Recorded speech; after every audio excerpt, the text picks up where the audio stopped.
வணக்கம். நான் கஸ்தூரி மாசிலன். எனக்கான பாதை. 5 பெண் குழந்தைகளில் 2வது மகளாக பிறந்தேன். அன்பான அப்பாவின் அரவணைப்பிலும் அம்மாவின் அளவற்ற பாசத்திலும் எங்கள் குழந்தை பருவம் அன்பும் மகிழ்ச்சியும் நிறைந்து மலர்ந்தது. 4 சகோதரிகளும் 4 திசைகளில் சென்றாலும் எங்கள் வேர்கள் மட்டும் ஒரே மண்ணில் ஆழமாக ஊன்றி இருக்கின்றன. தூரங்கள் எங்களை பிரித்தாலும் தாய் மண்ணின் வாசமும் பாசத்தின் நினைவுகளும் எங்களை என்றும் பிரிக்கவில்லை. கலை எங்கள் மூச்சானது, கல்வி எங்கள் வெளிச்சமானது. ஒவ்வொருவரும் ஒவ்வொரு கனவோடு ஒவ்வொரு திசையில் பயணித்து எங்களுக்கான பாதையை தேடிக்கொண்டோம். இன்று நான் பின்லாந்தில், என் சகோதரிகள் வெவ்வேறு நாடுகளில். வாழ்க்கை எங்களை தொலை தூரங்களில் நிறுத்தி இருந்தாலும் எங்கள் பாசத்தின் பாலம் இன்னும் உடையவில்லை. என் வாழ்க்கையில் நண்பர்கள் அதிகமில்லை, ஆனால் கூட்டம் குறைவாக இருப்பதனால் என் மனம் ஏழையாகிவிடவில்லை. உண்மையில்லா 1000 உறவுகளை விட உண்மையான என் அருகில் நிற்கும் ஒரு மனிதன் போதும் எனக்கு. நான் முகத்துக்கு நேரா சொல்ல வேண்டியதை சொல்லுவேன். முதுகு பின்னால் நின்று ஒருவரை பற்றி பேசுவது என் இயல்புக்கு அப்பாற்பட்டது. என்னை தாழ்த்தி யாராவது சிரித்தாலும் அந்த சிரிப்பில் நான் என்னை காண்பதில்லை. என்னை மதிக்காத இடத்தில் நான் என்னை நிரூபிக்க முயல்வதில்லை. அமைதியாக அங்கிருந்து விலகி சென்று விடுவேன். நான் எவரையும் தாழ்த்தி பேச விரும்புவதில்லை. அதே நேரத்தில் என்னை தாழ்த்துவதற்காக உரிமையும் யாருக்கும் வழங்குவதில்லை.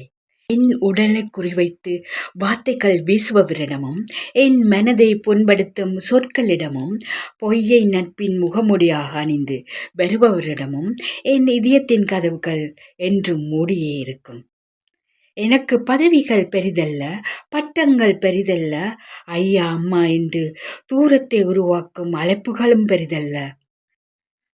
மனிதன் என்ற ஒரே பெயரில் எல்லோரும் சமன்.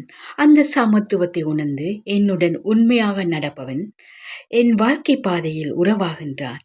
அவன் விழுந்தால் என் கையை நீட்டுவேன். அவன் அழைத்தால் என்னால் இயன்றவரை ஓடிச் செல்வேன். அவள் என்னிடம் வைத்த நம்பிக்கையை என் உயிர் போல காப்பேன். ஆனால் நம்பிக்கை துரோகம் செய்த இடத்தில் என் பாதங்கள் மீண்டும் திரும்பாது. ஏமாற்றம் நிறைந்த கதவுகளை மீண்டும் தட்டுவதில்லை. அதனால்தான் என் பாதை சில நேரங்களில் தனிமையாக தோன்றுகின்றது. ஆனால் அந்த தனிமை எனக்கு வெறுமை அல்ல, அது என் உள்ளத்தின் அமைதியானாரே. அங்கேதான் நான் என்னை சந்திக்கின்றேன். அங்கேதான் என் எண்ணங்களின் ஆழத்தை உணர்கின்றேன். அங்கேதான் என் மனம் மேலும் வலிமை பெறுகின்றது. கூட்டத்தோடு நடப்பதை விட என் மனச்சாட்சியோடு நடப்பதையே நான் தேர்ந்தெடுக்கின்றேன்.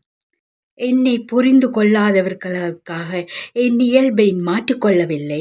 என்னை மதிக்காதவருக்காக என் மதிப்பை குறைத்து கொள்ளவில்லை. என் பாதையை தடுக்கிறவர்களுக்காக என் பயணத்தை நிறுத்தி கொள்வதில்லை.